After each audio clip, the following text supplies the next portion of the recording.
Module 1 का topic 4 pipelining. चलिए basic concept देख लेते हैं। Pipelining is the process of accumulating instruction from the processor through a pipeline.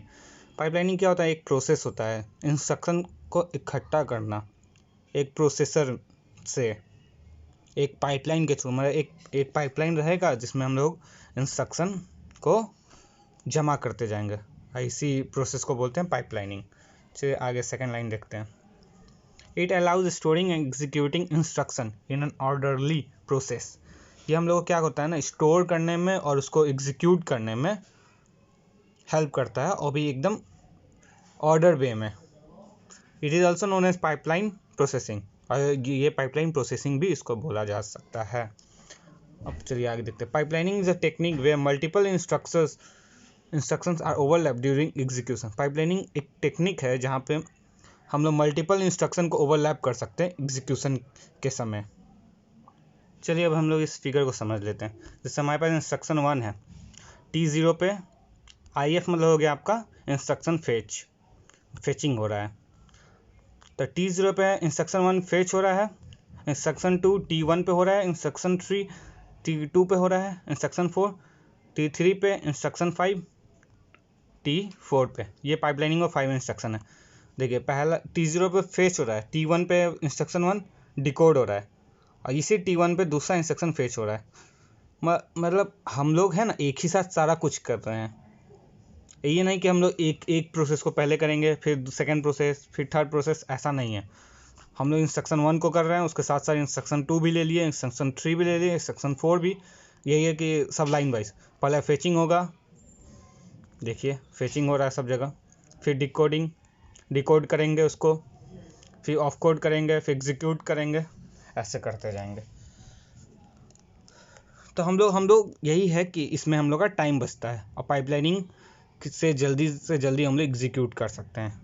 तो ये लाइन पढ़ लेते हैं। Pipelining is divided into stages and these stages are connected with one another to form a pipe like structure.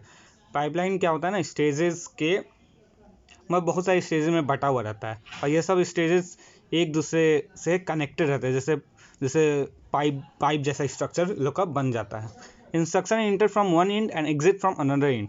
Instruction एक and से आता है और दूसरे एंड से निकल जाता है। जैसे देखिए एक फिगर दिया हुआ है, यहाँ से हम लोग इनपुट डालें, S1 में गया, यहाँ पे जो भी हो एडिशन सब्ट्रैक्शन जो भी होगा इसके साथ हो जाएगा। ये R1 आपका रजिस्टर हो गया। एडिशन है तो अगर इंस्ट्रक्शन डाले, कुछ इनपुट डाले, एडिशन हुआ इसके साथ, और उसका आउटपुट इस रजिस्टर में स्टोर हो जाएगा। फिर वही आउटपुट यहाँ S2 में भेजेगा, यहाँ कोई फंक्शन होगा एडिशन सब्ट्रैक्शन मल्टीप्लिकेशन जो भी हो उसके साथ हो सिंप्लीफाई हो के फिर उसका आउटपुट भेज देगा R2 में जाके स्टोर हो जाएगा। फिर वही आउटपुट जाएगा S3 में और कोई एडिशन सब्ट्रैक्शन होगा तो करेगा, और उसके बाद फिर R3 में जाके स्टोर हो जाएगा। फिर स्टोर होने के बाद इसी को आउटपुट भेज देगा। तो ये प्रोसेस होता है हम लोग का सिस्टम वाइज। चलिए आगे पढ़ते हैं। In a pipeline system each segment consist of an input register followed by a combinational circuit. बस सारे सिस्टम में जितना भी सेगमेंट है सब रजिस्टर रखेगा। जैसे देखिए ये सेगमेंट इसका रजिस्टर, ये सेगमेंट इसके पास भी रजिस्टर, इस सेगमेंट इसके पास भी रजिस्टर, बस सारा रखेगा। आगे देखते हैं। The register is use to hold data and combinational circuit performs operation on it. Register क्या होता है? डेटा को डेटा को रखता है और आगे भेजता है कि और जो भी ऑपरेशन हो आप उस पर कीजिए। जैसे हम लोग R1 में स्टोर जाके आउटपुट हो गया, और ये भेजा कि इसके बाद कोई ऑपरेशन हो तो करो, और फिर जाके R2 में स्टोर कर दो। तो यही सारा होता है। आगे the output of combinational circuit is applied to the input register of the next segment. जो आउटपुट होता है, जैसे इसका आउटपुट हुआ तो जाके R2 में स्टोर हो गया, फिर इसका जो स्टोर हुआ वही S3 में जाएगा, S3 से जाके कोई ऑपरेशन करेगा, फिर उसका यहाँ स्टोर हो जाएगा। तो वही बोल रहे हैं यहाँ पे। ये है types of pipeline. It is divided into 2 categories. पहला अरिथमेटिक पाइपलाइन, इंस्ट्रक्शन पाइपलाइन। हम लोग को यही दोनों पढ़ना है। चलिए अरिथमेटिक देख लेते हैं। Arithmetic pipeline it is usually found in most of the computer. ज़्यादा कंप्यूटर में अरिथमेटिक पाइपलाइन ही पाया जाता है। They are use for floating point operation, multiplication of fix point numbers etcetera. ये किस लिए यूज़ होता है? फ्लोटिंग पॉइंट ऑपरेशन के लिए, मल्टीप्लीकेशन करना है फिक्स पॉइंट नंबर का तो उसके लिए यूज़ होता है। जैसे एग्जांपल देख लीजिए। The input to the flowing point adder pipeline is, हम लोग इनपुट ये देते हैं x equal to a into 2 का power a, y equal to b into 2 का पावर b, जहाँ पर a और b मैंटिसा है और small A and B are exponent है। तो ये तो आपका फ्लोटिंग पॉइंट नंबर हो गया। हमने फ्लोटिंग पॉइंट नंबर का एक वीडियो भी बनाया, उसमें भी आप जाके पढ़ सकते हैं, आपको ये एग्जांपल पूरी अच्छी तरह से समझ में आ जाएगा। Second one is instruction pipeline. In this stream, instruction can be executed by overlapping fetch, decode and execute phases of an instruction cycle. ये पाइपलाइन कब होता है क्रिएट एग्जीक्यूट, जब फेच डिकोड एग्जीक्यूट ओवरलैप हो जाए, में एक साथ होने लगे। देखिए फिर आता है this type of technique is use to increase the throughput of the computer system. ये टेक्निक हम लोग इसलिए यूज़ करते हैं कि कम समय में सबसे नंबर ऑफ इंस्ट्रक्शन ज़्यादा से ज़्यादा पास हो, इसलिए हम लोग ये करते हैं। और ज़्यादा से ज़्यादा इंस्ट्रक्शन कैसे पास होगा, फेच डिकोड एग्जीक्यूट एक साथ हो रहा है, मतलब जल्दी जल्दी हो रहा है, तो हम लोग का नंबर ऑफ इंस्ट्रक्शन भी जल्दी पास होगा, मतलब थ्रूपुट ज़्यादा हो जाएगा। An instruction pipeline reads instruction from the memory while previous instruction are being executed in other segments of the pipeline.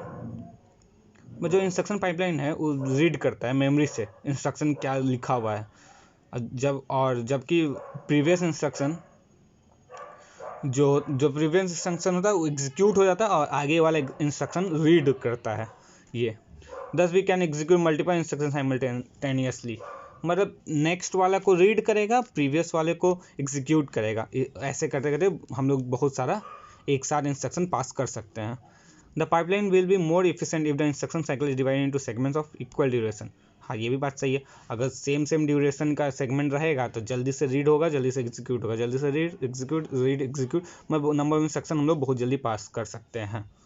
आइए पढ़ते हैं pipeline conflicts. There are some factors that cause the pipeline to deviate its normal performance. Some of these factors are given below. पहला है timing variation. चलिए timing variation देख लेते हैं।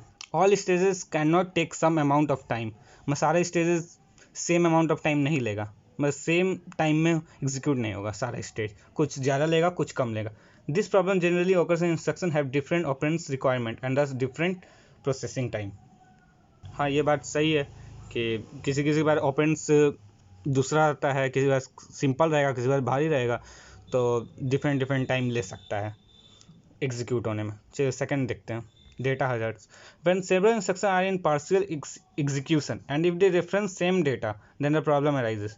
अगर बहुत सारे इंस्ट्रक्शन पार्शियल एग्जीक्यूट है, मतलब थोड़ा एग्जीक्यूट हुआ थोड़ा नहीं हुआ, आधा एग्जीक्यूट हुआ आधा नहीं हुआ, और सेम डेटा के साथ है, मैं दो तीन इंस्ट्रक्शन है, आधा डेटा सेम है आधा इसमें भी सेम है, और ये भी आधा एग्जीक्यूट हुआ ये भी आधा एग्जीक्यूट है, तो वहाँ पे आपका प्रॉब्लम अराइज हो जाएगा। We must ensure that the next instruction does not attempt to access data before the current instruction because this will lead to incorrect result. ये भी बात सही है। अब ये इंस्ट्रक्शन एग्जीक्यूट हो रहा है आधा, ये भी एग्जीक्यूट हो रहा है आधा, दोनों का रिजल्ट सेम ही है, लेकिन हम लोग को पता नहीं चाहिए कौन सा प्रीवियस है कौन सा नेक्स्ट है, तो ये दिक्कत होता है डेटा हजार्ड में। चलिए आगे देखते हैं। तीसरा है branching. In order to fetch and execute the next instruction must know what the instruction is. हाँ ये भी बात है कि फेच और एग्जीक्यूट करने से पहले हम लोग को पता होना चाहिए कि नेक्स्ट इंस्ट्रक्शन है क्या। If the present instruction is a conditional branch and its result will lead us to the next instruction, then the next instruction may not be known until the current one is processed. मतलब अगर जो present instruction हम लोग जो execute करें conditional branch में, उसमें कुछ कंडीशन लगा हुआ है कि जो नेक्स्ट होगा उसके मुताबिक ये होगा, तो उस समय तो हम लोग प्रोसेस नहीं कर पाएंगे, हम उसके लिए हम लोग को चाहिए नेक्स्ट वाला भी, तो मतलब ये ब्रांचिंग हो गया, मतलब एक ब्रांच हो गया। मैं इसको एग्जीक्यूट करने के लिए हमको नेक्स्ट वाला को देखना होगा, नेक्स्ट वाला जो होगा उसके मुताबिक ये चेंज हो रहा होगा, तो ये भी आपका दिक्कत होगा एग्जीक्यूट, फिर आप इसको भी नहीं कर पाएंगे, तो तीसरा ब्रांचिंग है। चौथा इंटरप्ट्स हो गया। Interrupt set unwanted instruction into the instruction stream. Interrupts क्या होता है ना कि अनवांटेड इंस्ट्रक्शन दे देता है, कभी कभी जो चीज़ हम लोग को ज़रूरत नहीं है वो इंस्ट्रक्शन ये प्रोवाइड कर देता है। Interrupts effect the execution of instruction. ये भी बात सही है, इफेक्ट भी करेगा क्योंकि हम लोग को जो इन्फॉर्मेशन नहीं चाहिए वो भी दे देगा, तो एग्जीक्यूशन में टाइम डिले हो जाएगा, और ये हम लोग को एकदम नहीं चाहिए। पांचवा है data dependency. It arises when an instruction depends upon the result of a previous instruction but this result is not yet available. Data dependency क्या हो गया कि आपको नेक्स्ट इंस्ट्रक्शन को करना है, एग्जीक्यूट करना है, लेकिन प्रीवियस इंस्ट्रक्शन अभी तक आया नहीं है, उसका रिजल्ट आया नहीं है, और जो नेक्स्ट वाला इंस्ट्रक्शन है उसका डेटा डिपेंड हो रहा है प्रीवियस वाले पे, तो प्रीवियस वाले का अभी आया नहीं है रिजल्ट, तो हम लोग नेक्स्ट वाला बता नहीं सकते, तो आगे हम लोग बढ़ नहीं सकते, एग्जीक्यूट नहीं कर पाएंगे, तो एग्जीक्यूट टाइमिंग भी आपका कम हो जाएगा। तो ये डेटा डिपेंडेंसी हो गया। चलिए अब पढ़ते हैं advantage of pipelining. The cycle time of the processor is reduce. जो साइकिल, हाँ ये भी बात सही है, पाइपलाइनिंग में हम लोग फेच डिकोड करेंगे तो टाइम तो रिड्यूस होगा ही होगा। It increases the throughput of the system, हाँ ये भी सही है, कम टाइम में नंबर ऑफ इंस्ट्रक्शन ज़्यादा पास हो जाएगा। It makes the system reliable, हाँ ये भी है कि सिस्टम को बहुत ईजी बना देता है, हम लोग सॉल्व आराम से कर लेते हैं। तो ये सब एडवांटेज हो गए। अब चलिए डिसएडवांटेज भी देख लेते हैं। पहला है the design of the pipeline processor is complex and costly to manufacture. हाँ ये बात तो है, एक प्रॉब्लम है इसके साथ कि हम लोग पाइपलाइन प्रोसेसर को डिज़ाइन बहुत कॉम्प्लेक्स हो जाता है। किसका इंफॉर्मेशन फेच हुआ पहले, किसका नहीं, क्योंकि हम लोग तो लाइन वाइज हो रहा है, जितना जल्दी जो हो रहा है उसको कर दे रहे हैं, लेकिन कौन से स्टेज का है वो नहीं पता चल रहा है, और इसका कॉस्ट भी बहुत ज़्यादा हो जाता है।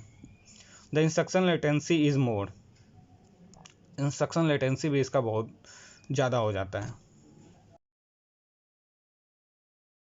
अब है हम लोग भाई एग्जीक्यूशन साइकिल।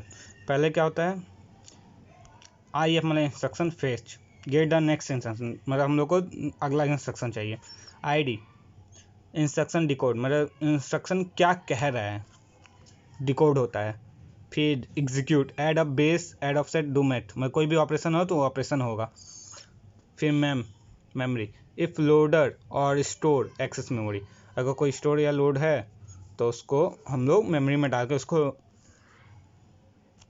एक्सेस कर देंगे। WB right back, place the results in appropriate register, हम सब कुछ हो गया, अब जो भी रिजल्ट आया उसको जाके उसके नेक्स्ट वाले रजिस्टर में स्टोर कर देना है। तो ये हो गया एग्जीक्यूशन साइकिल। तो यहीं तक आपका था मॉड्यूल 1 का टॉपिक 4।